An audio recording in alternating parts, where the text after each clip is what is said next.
Kabayan, pag nag-abroad ka, sasampalin ka ng hirap ng buhay na akala mo dati pa chill-chill lang. Marirealize mo na yung salitang hindi pinupulot ang pera na dati naririnig mo lang sa mga magulang mo.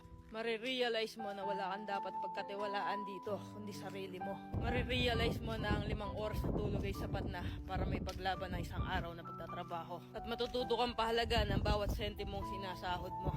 Matututo kang magtiis at magpasensya kahit minsan ikaw ang nasa tama.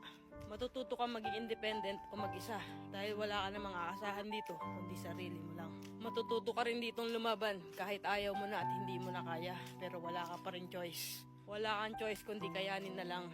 Marirealize mo na hindi pala totoo yung sinasabi nila na masarap ang buhay dito sa abroad.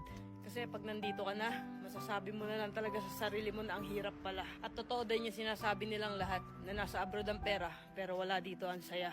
Kaya sa mga nagbabalak mag-abroad dyan, patibayan ng loob dito at bawal ang mahina, bawal ang sumuko. Kasi dito mo mararanasan ang realidad ng buhay kung saan patatagan ng loob ang labanan.